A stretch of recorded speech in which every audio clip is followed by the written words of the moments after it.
know about safeguarding. How seriously is safeguarding being taken in your school?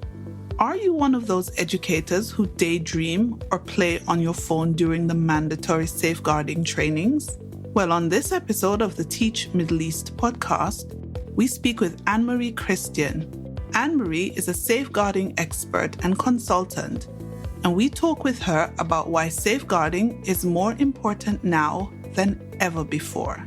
We explore the signs and signals we need to look for in children and what we need to do about it. We need your undivided attention in this episode because safeguarding in schools can be a matter of life or death. You are listening to the Teach Middle East podcast, connecting, developing, and empowering educators. Hello and welcome to another episode of the Teach Middle East podcast. My name is Lisa Grace and I have with me today Annmarie Christian. And Annmarie is a safeguarding expert. I won't do her bio for her, but on today's episode, we're going to dive into safeguarding in schools. And we're going to be talking about what safeguarding is and why it is of vital importance, especially at this time. So welcome, Annmarie, to the podcast. Thank you very much for the invitation to be here today. Thank you. You're welcome. So I'd like to take just a moment and introduce yourself, and then we're just going to get straight into it. Okay. So my profession, I'm a social worker, qualified 25 years. And I was a school-based social worker 22 years ago. And then I was in a role where I then managed social workers in schools. And then also I was a safeguarding advisor for a local authority and worked with lots of safeguarding leads in schools. I also was a LADO for 4 years, which is the person who deals with allegations against staff. And then I delivered training to schools quite a lot as well. So I'm very familiar with schools. And then the last 11 years, I've been independent. But in my international work, it was a really random request back in 2008, January, that I got contacted by a teacher agency who's been asked to provide training in the Middle East. So with that in mind, I took that request, very random demand, and I went there for a week and I delivered training to a group of schools. And back then in the Middle East, child protection was very way before Wahida's law in that sense of what you currently have now in various parts. And I know we're doing it generic here, but in a certain country. So in that way, I did that one gig. And then I was invited then about 3 or 4 years after back. And I continued now 13 years later. Until COVID, I was annual, at least minimum, going to the Middle East. And also I work Far East and around the world as well. Brilliant. So what I'd like to just start with is, what is safeguarding? For anybody who's wondering what it is and what the fuss is about, what is it? So in blending this question with the previous comment I made, in the role I was doing, I was providing child protection and safeguarding training and consultancy to settings where children studied, and also helping people to implement policies and implement training. So that was one of my first things that I did in that consultancy role. But answering your question, safeguarding is when we put things in place to prevent things from happening. So safeguarding would be safer recruitment, having a policy in place, doing induction, ensuring that we do our best to protect and prevent things from happening, enabling children to live in an environment where they won't be harmed, ensuring that we protect them from maltreatment, from physical, emotional, neglect and sexual. So it's just making sure that as a setting, you police checked people appropriately, but you are also aware that potentially just because they have got a clean police check, it doesn't mean that things haven't happened. So it's just being really open-minded and understanding that my open line when I do international work is child abuse does not discriminate. So every setting across the world, whether you're a non-government organisation to a local school, to an international school, you have to be aware that the research tells us at least 1 in 20 children, that is, would have been subject to harm. And that's reported. So when you do the maths, that could be more. So in every class, there's a child who's been exposed to physical, emotional neglect or sexual harm.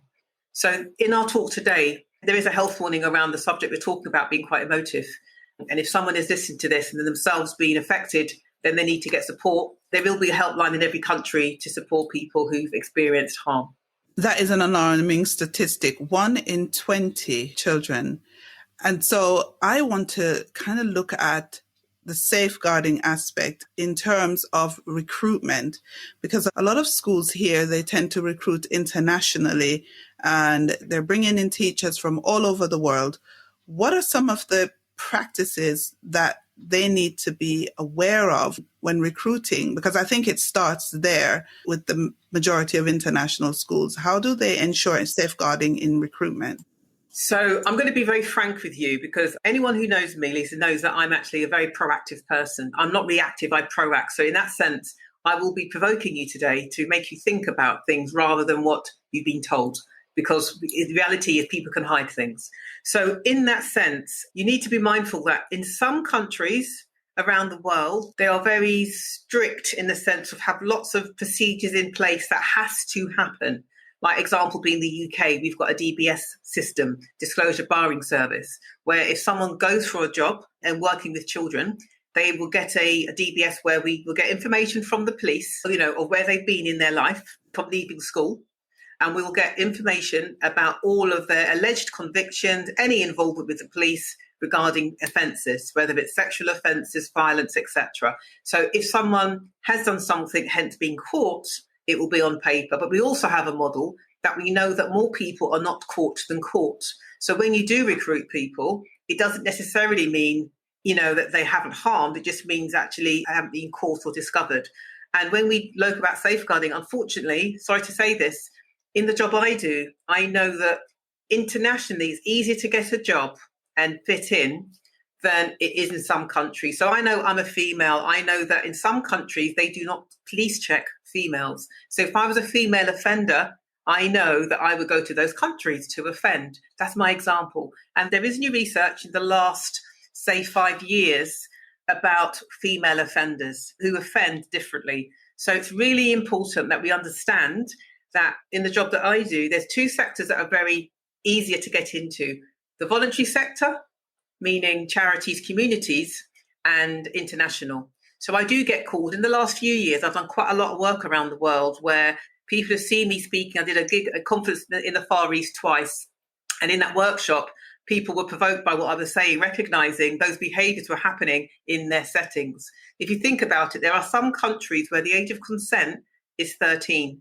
So again, that person can go there, blend in the community, be with children 13 and 14, where in the UK, that's illegal. That would be seen as a sex offender. Does that make sense? So you can see it's a complicated discussion.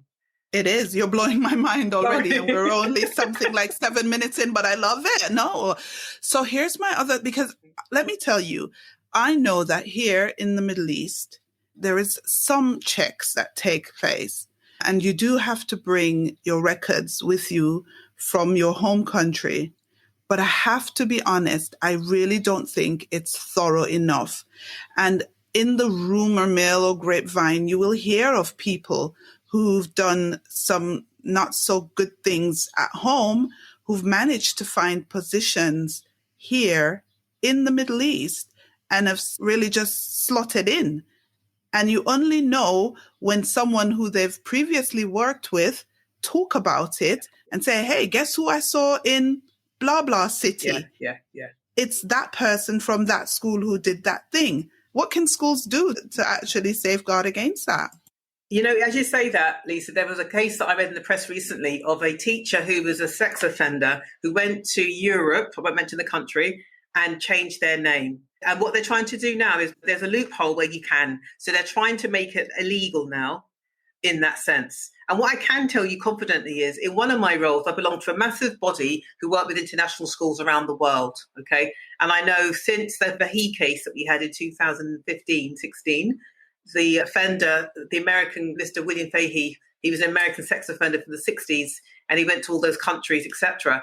There's much more work that we're looking currently at now to try to introduce an international system where all countries share information, being hence at the moment it's not so secure. So going back to your question, questions like that you asked the previous school they came from, have you got any concerns about them working with children? Have they been involved in any disciplinary? To the person on the application form, have you been involved in any disciplinaries regarding, safeguarding? Ensuring you get your reference from the manager, the head teacher, not a colleague. But also, by being very strict and deterring them and knowing that in your advert you mentioned safeguarding and promoting the welfare of children, in the job description, everything you do in recruitment, because I do know in interviewing a few offenders in my jobs that I know that they want an easy option. So some of them have said, I couldn't do it in my first job. It was very strict, but my second job was easier and they didn't challenge me.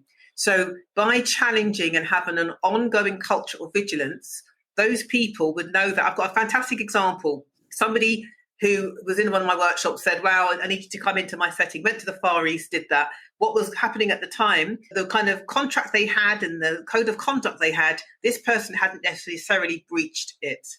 But what they showed me, I was like, whoa, I could see an offender's behaviour with my lens, okay? So we put in a very strict policy, and all the strictness we put in were the you must not you should not. So with the must nots means you breached it, and then I can call you in. So by doing little things like that, and then what we got from that was changing it round that this person knew they could not do any of those things anymore because it was breaching policy, they then resigned and left. Does that make sense? It does. What are those signs? I really want to know. Like, give me a sign or two that we should look out for as school leaders. So these people present as very maverick, child-centered. Children love being around them. They're very charismatic, okay? They go above and beyond. They almost work with children in a very discreet manner that you and I would think, wow, they've got fantastic rapport, rather than what's their motivation. So they do things like take them camping. They nominate themselves to do the things that we don't want to do, very early, late at night, going on those out of work visits. And what they then do is the people they're bringing on those trips, and Mr. Fahey did that, they bring people that aren't going to challenge them. Yeah, that they can then potentially control and make decisions on. And also they cherry pick those children that are vulnerable, who actually like the attention, rather than, that's creepy, get lost, that's weird. They don't like children who talk out. So they are constantly thinking about who they can target and what they can do in everything they do. And unfortunately, it's so easy when they're in that job because there's loads of opportunities to work alone with children or to work in a group with children. So what I heard quite a lot of the time was talking inappropriately with children that you and I would say professionally, but to the young people, that teacher's cool. You understand? So they like that rapport where they're not seen as strict. And there's lots of things they do, from, breaching rules. There's so many things they do, or sometimes even going above and beyond in the best interest of the child, i.e. the child was crying, so I hugged them. I dropped them home because they were scared. There's lots of things they do. I bought them some shoes because they had no money, rather than, there's lots of other things you're doing. You sent them a birthday card. You kind of invite them in for a vision session. So you've targeted these children who see it and as an opportunity to actually be valued, when actually you're taking advantage of their vulnerabilities. I mean, from what you're saying, though, schools are going to have to get real professionals to help them with safeguarding, because a lot of the things you've just described as potential signs for an offender are things that you would be kind of taken aback at, because you'd think the person doing them cares and cares a lot, and would be the signs or attributes of a good teacher or a good professional.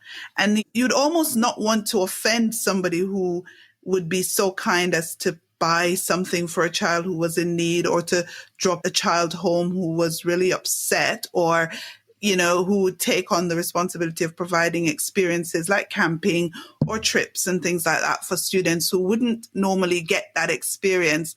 And so it's so nuanced that you almost have to really be trained to spot the difference between a good teacher who cares a lot and an offender who's trying to manipulate and take advantage of. But the point is, that can be done in a way that the school has got control. And the point is, these people are so good at doing it, they remove the control from the school. So I'll give you an example. I know when I was called into some troubleshooting in a scenario where there's a few people who were doing things like this, okay? And what we then said was, we were very strict with, so for example, children weren't allowed to leave their rooms, but it was a residential at a certain time before 6 a.m, for example. And then what we found out was children were leaving at 5:30 to help this person set up the gym, for example. So no one knew that children were up at 5:30 in this place because everyone was leaving after 6, if that makes sense. So we discovered in that setting that actually there was an SLT member who used to go jogging every morning. So we then said, okay, when you go jogging, you're going to be vigilant now and jog in certain places, knowing that actually that's your radar. Secondly, we also knew that the rules were that when you're going on trips, the school organised all of it and also picked the staff, and making sure there's a balance of genders, because what we hear a lot of the times is they deliberately choose one gender. So they manipulate it where they're not going to be challenged. That makes sense. So in this particular case, that was the case. There was one gender. So therefore, they had to go into the females space because there was no female. Do you understand? And they deliberately did that. Likewise, they cherry-picked children from certain countries where they have no voice. So in some countries, children are seen and not heard and agree with everything you say. And there's some children who will question you and they know who they're going for. So it's just making sure that, again, the school has a massive responsibility to create an ongoing culture of vigilance in everything they do and ensuring that they balance everything rather than let someone lead on it. Does that make sense? So in that setting, we created that. But also, all staff should know that the policy that is there, if they breach it and someone else sees they breach it, they need to report it, because if they don't report it, they've colluded with the person who's done it. So when I was brought in about this policy, staff were very defensive and angry with me, saying, so what, you don't trust us? Is that why you're here? And by the end of the session, they could see that actually it was to protect them against allegations rather than we don't trust you. Do you understand? So it was reverse, and they felt quite empowered to then realise that, of course, I'm vulnerable working with children because any child can make an allegation. So I do want to be safeguarded rather than you're putting these things in because you don't trust me. It's a lot to take in, but I think it's so essential. I wanted to kind of take it back to the whole child protection in schools and looking for the signs of abuse and neglect, etc. Here, with international private schools, a lot of the students are quite affluent. They're quite...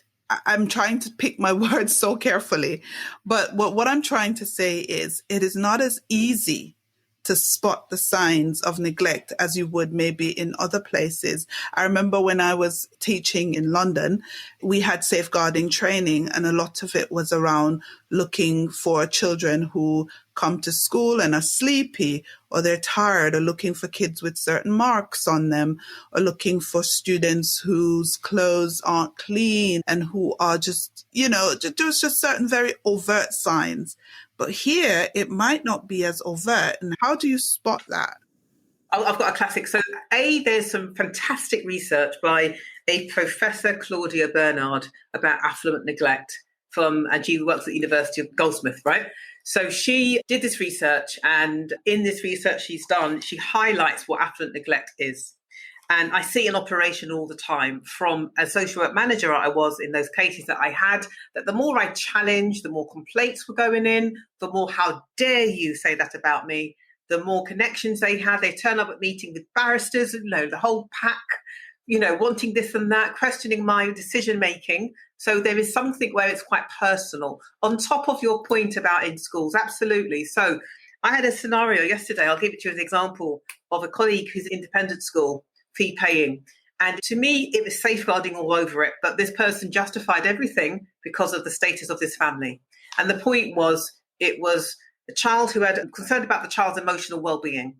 So I jumped to straight away suicidal thoughts, okay? And why and what happened. And it's quite extreme as well. To the point where I said to this colleague, you need to act today, because my 2 strap lines in safeguarding is think the unthinkable and it could happen here. So I said, if this young person took their life today, had you done the right thing? And it was actually in the UK where this person could ring social care and make a referral. Rather than some countries, it might be very different with thresholds, okay?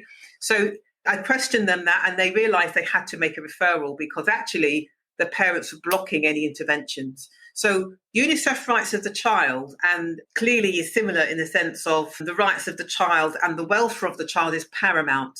So we have to ensure that parents act in the best interest of their child and keep their child safe. So with affluent neglect, it's disguised differently. So for example, substance misuse, mental health and domestic abuse. Okay. So in some countries, I mentioned this the other day actually, where I know a colleague recently through unconscious bias believed a very religious family couldn't be an alcoholic or couldn't be a drug user. And guess what? That was the case. So I go to countries where I'm told we don't do that here. I appreciate that. But underground, in every country, there's going to be an underground where, unfortunately, there are going to be misuse of substance use and domestic abuse and mental health. And in some affluent families, that's seen as a private hospital appointment who's supporting me with my stress, compared to other families, like what you said, who vocalise it as in, I'm having a mental health assessment. So language is very important with affluent neglect, because people justify things. Oh, I'm not coping, so I've been drinking a bit, but it's fine, I'm managing it. When actually that's not the case. I had a setting yesterday that a parent has crashed into 3 cars in their car park in the last 2 weeks because of alcohol. And, and it's almost like she's justifying it as if she's actually not good at driving, rather than actually you're intoxicated. So that's the point I'm saying. It's how dare you accuse me? I'm not that person, rather than it is what I'm saying. So it's really important that with affluent neglect, you upskill your staff to always think about the best interest of the child and referring it to the safeguarding lead, and the safeguarding lead having that conversation. However, I do appreciate in some countries, some of the affluent families are well connected to government or well connected to organisations where there's status. And therefore, I have seen it where it's personal to you. You're at risk of losing your job, potentially, or things happening. So be mindful of that. I know in some countries it's easier, but with affluent neglect, so we call it every child should have basic care provided, emotional warmth, stimulation, guidance and boundaries. Okay, so we expect the parenting capacity. Affluent neglect highlights paid carers. So there's some families where the children are being looked after by paid carers who come from countries sometimes where, again, the status is quite low. So already that child would have the control over their helpers. And therefore, there's no parenting going on because the child dictates what's happening, almost bribing. So that's when you're seeing it from an angle where you're concerned about the well-being of this child. So it's having those conversations and intervening very soon rather than later. Let's dig into those kinds of conversation.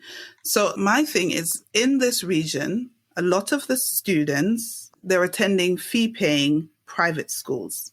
And it's such a fine line for school leaders, safeguarding leads to walk, because you might notice affluent neglect. I like the use of that term. I actually have never heard it before, but it is one that makes perfect sense for what I'm talking about. They notice affluent neglect. They must have this conversation. They know and they will expect it to be defended and rephrased. How do they handle that conversation? Okay. How do they even start it? So it's a conversation so if you're a setting, so my proactive approach is already you've promoted that you are a setting where you work in partnership with families in the best interest of their child. So I know in some countries, education is key. And some children are, I would say, emotional harm, where they're given too much expectations around, I would say, unrealistic expectations around education, okay, where they have no relaxed time or play time. It's all about learning. So that's another type we sometimes see. So the point I'm making here is when you as a setting sees that all of these things is actually impacting on the well-being of a child or welfare of a child, i.e. they're nervous, they're starting to self-harm or scratch their arms, their grades have dropped. So when you see an impacting on it, that's when you bring the parents in to say, we're really concerned because recently they haven't been themselves. So you explain it as in what you've seen and describe it, ask if something's going on that you can help with, see how they respond. And then in that sense, you're expecting some engagement. But like what you said, if they get defensive, you're still going to go forth and work with a plan in what you can do to try and improve the situation, okay? You might need leadership. So I know in the UK, the safeguarding lead has to be a senior leader, okay? And it has to be where they have authority and status to challenge. So it's important that, and I know internationally you have counsellors sometimes, don't you, or various titles that are the same person in the sense of safeguarding. So the person who's liaising with the parent has to be senior and have that authority where they're saying, we're working together about your child, but you need to ensure that you're engaging with us to help us with this scenario. And that's when, again, see how they engage. If they don't engage, you can bring them back in to say, we are concerned that things are getting worse. And that's when you're looking at referring the child to various services. So you engaging along the way to tell them why you're worried, they have to engage. It's voluntary, I get that, but you bring them back as soon as things don't improve. I'm thinking about the fact that with a private school here, there is not that second layer. It's not so defined. So if you bring a safeguarding issue to a parent, that parent can choose to just remove their child and re-enroll them somewhere else. And that's the worry. I wonder, how do you mitigate that risk? So depending on the age of the child, I know you do all through schools, correct? 3 to 18. So depending on the age of the child, with an older child, I've seen colleagues do the in-house thing where in-house, they're supporting that child and helping that child to manage. So every country has a child protection abuse helpline. Every country has non-government organisations, every country. So that's one thing that I encourage international schools to signpost and encourage young people to self-refer or, making those things for some children. So going back to your question, it's important that absolutely, if you believe that the parent is going to move the child, then it's having that conversation. We call it a courageous conversation. So with my social work hat on, in every family, there should be a protective factor, i.e. somebody who's caring or looking out for the child. Okay, one parent who might be the dominant, who knows, but sometimes that's the case, where actually, so if there's no one in his household that is thinking, oh my goodness, our child is displaying blah, blah, blah here, and I'm worried, then that in itself could be a concern. There's normally at least one parent who knows that child, who wants to nurture and support them. But in saying that, if you are still concerned, and you've got to think yourself, is this child going to harm themselves, or are they going to harm the child? And that's when you might have to think about contacting your children's services, because every country has a children's services, every country have orphanages as well. So it's just reminding you that every country has a system. Don't get me wrong, it's not perfect in some countries. Some countries are better than others, but making sure, and I've seen some countries around the world really upskill staff, but also expectations around how they report child abuse. I've just thought of the fact that a lot of teachers, when they see signs of neglect, are in a quandary. And especially in international private schools, do they report? How do they report? What do they report? How do schools set up the policy? Let's say the school has no policy in place. Right. How do they set up that policy and line of accountability? Okay, so the policy should read that it's the school's commitment to safeguarding. So it has to be in line with your country's requirements. Okay, so your country's legal framework. So one could argue UNICEF rights of the child as well. So in your country, you have to adhere by the law, right? And then you've got the world. So that's when you can bring in rights of the child in UNICEF. Then you've got the local government, okay? And then you've got your school's organisation. So all those things should have the consistency around the rights of the child and child protection. So you're actually activating it in your setting, but actually the law of the land says you have to, i.e. if you don't and the child dies, you're negligent.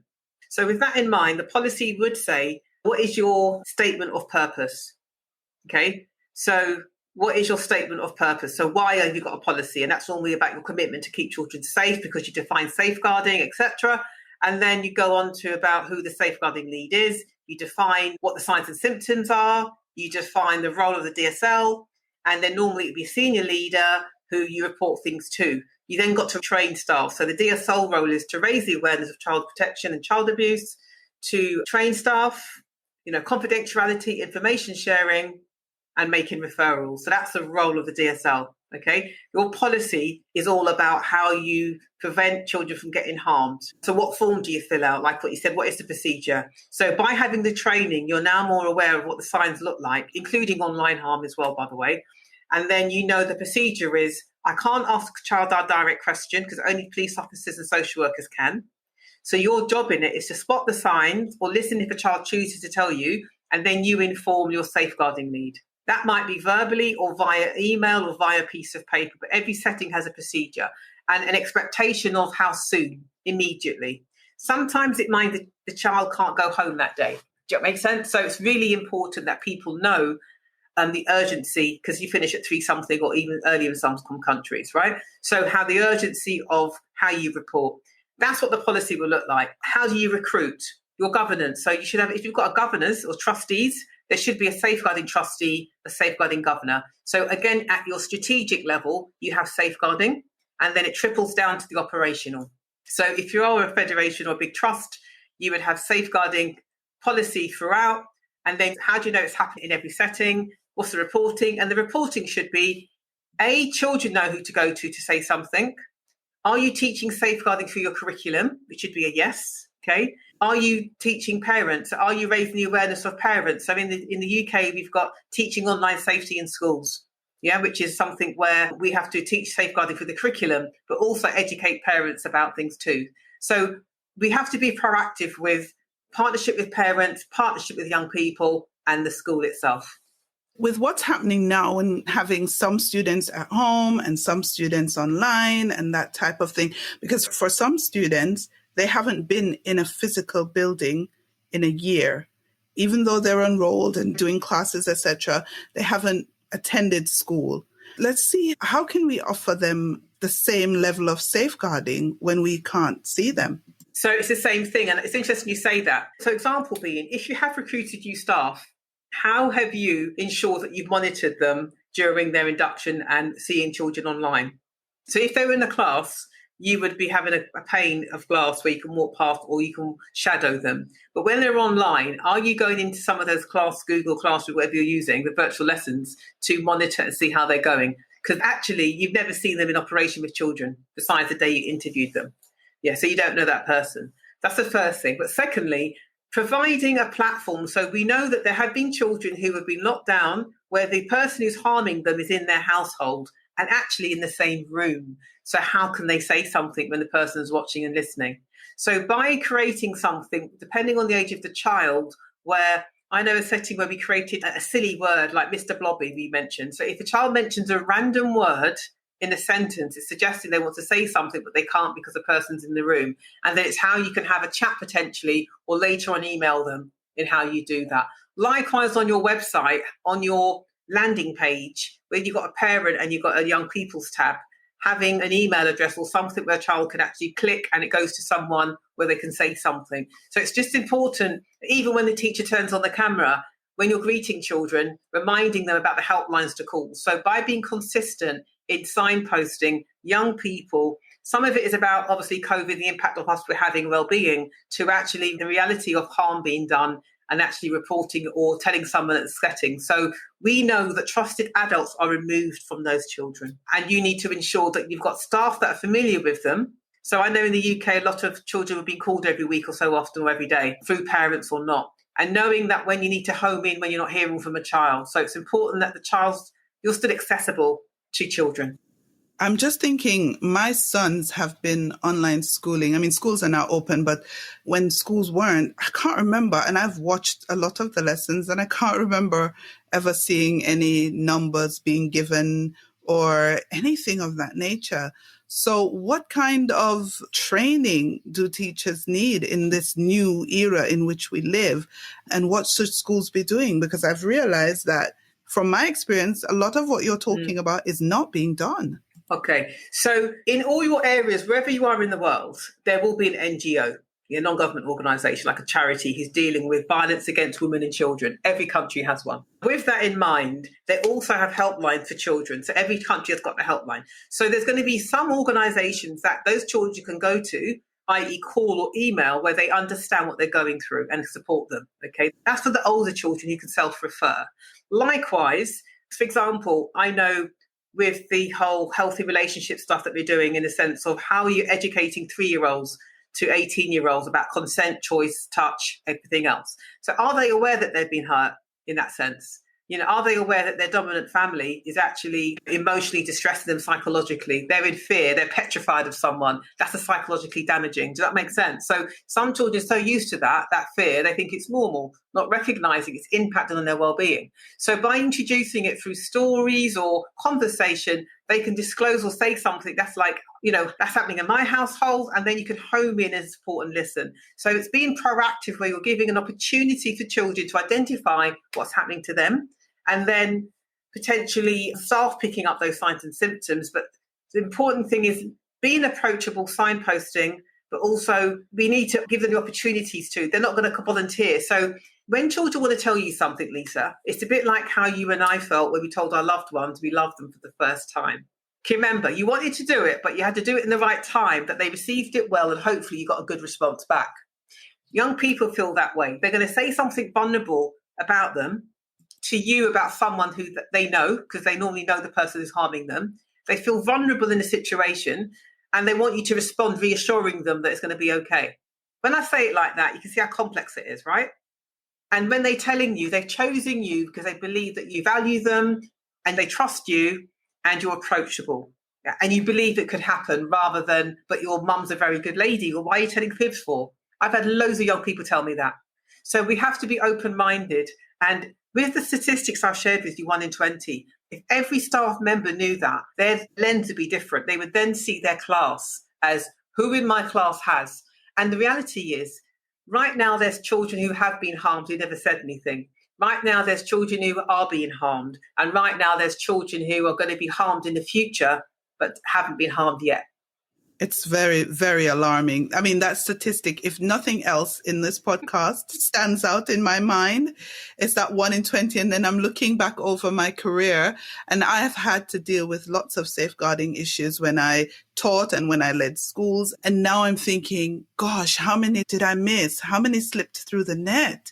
You know, it almost takes me aback just a little bit, because I'm thinking, I wonder if they're okay now. You know what I mean? Having missed the signs, which leads me nicely into professional development. What is your recommendation for schools as it relates to professional development for safeguarding? How often, how much, who should be involved, etc.? So good practices. So I know in the UK it's very regimented because it has to, because it's compliance, right? But good practice for colleagues around the world is, you know, every year minimum once, do it inset, the massive, and I say at least 2 to 2 hours minimum, no 20 minutes, 2 hours minimum, where you're talking about signs and symptoms, the procedures of how to report concerns about a colleague, about children and about families and about things happening in the setting. Likewise, up-to-date stuff about signs and symptoms, but also, you know, like online safety, you know, so making sure it's challenging. Like today, it's provoking. It shouldn't be off the shelf, click, click, click by. It has to be conversation where someone's recognizing, oh my gosh, it's happening, rather than it doesn't happen here, we're fine. I have been challenged a few times, Lisa, where people have told me, we don't have that problem here. So I've been to countries where I've been told, and I respect culture completely, I really do, but where I've been told, we don't have that problem here, but also we don't drink alcohol in this, you know, so there's things where they're very clear that children don't have relationships before marriage, and you get married at 21. So I know in that session, for example, at the end, staff came to me and told me lots that it is happening, because I knew it was. Of course it happens. It's people, human beings. Like anything, you hide it rather than the reality, the innocence of. And again, for children who've been harmed by relatives or people at home, it's really hard for them when their own parent or person they're talking to does not believe them. So we have to be open-minded. What are the barriers? Is it religion? Is it gender? You know, do we realise that boys are just as at risk of sexual abuse as girls, rather than only girls? And why don't boys tell us? Because the homophobia we have in society, rather than it's child abuse. Do you understand? So if a country has homosexuality as forbidden, illegal, fine, but how can that child ever tell you they've been abused?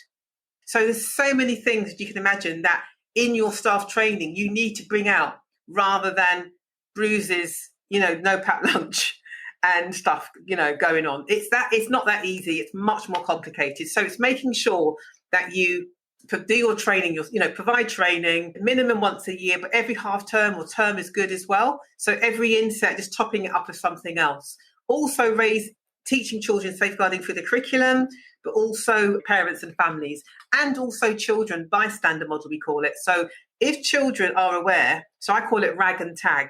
Tag is tell the person that they've upset you and you don't like what's happened, ask them to stop and get help. Then there's one called rag. Recognise someone else has been upset or hurt by someone. Ask them to stop if they're okay and get help. So you're teaching something through your theme at school, the ethos, where people are aware that we stand up to people here and I'm not a target. But if you know someone else has been hurt, then let them help them. So by creating that culture, likewise with staff to adults, you're more likely to challenge someone when you see something rather than who am I to say anything.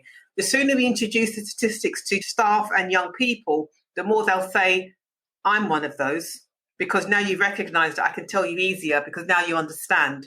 So we have to have those awkward conversations, respecting culture and values, but in a way that we accept that child abuse does not discriminate, that there are going to be times when people are going to do hurtful things to each other, whether they're a friend or a relative. And actually, as a young person, so by promoting UNICEF rights of the child, you're actually promoting that child's got a right to be safe, a right to talk, a right to trust someone, a right to play. There's loads of rights that they have. So by empowering that child, that's one ticket you have. That's my golden ticket, that they are aware, because a lot of them aren't aware. They're not aware. And they don't know what to do or say because no one's ever told them that. 40 odd minutes have flown by. I could sit here and chat with you for another 40 odd minutes or more. There is so much to unpack with safeguarding. And I think it is such a vital topic to talk about. How can people reach you? What can schools do if they want to get training? What can they do if they want to connect with you and, take this conversation further? Tell us. So I've got an email. So I'm actually AnnmarieChristian.com. So I've got an email, which is my initials, AMC, at, again, my name.com, and with no E, mariechristian.com. I'm on Twitter, on Annmarie Child, and I'm on LinkedIn, Annmarie Christian. So again, you can contact me via then, and I can signpost you or myself, support that help that you need. But again, it's just kind of reaching out, whether it's email or phone. Again, I've got a phone number on my website you can contact me on for more advice or for more conversation about this. I'm going to put all of that in the show notes, which we will then send out to our audience. But of course, this conversation is absolutely vital and should continue. Thank you so much, Annmarie, for being with us. Thank you for the invitation. Thank you. Lovely talking. Thank you. Thank you for listening to the Teach Middle East podcast. Visit our website, teachmiddleeast.com, and follow us on social media. The links are in the show notes.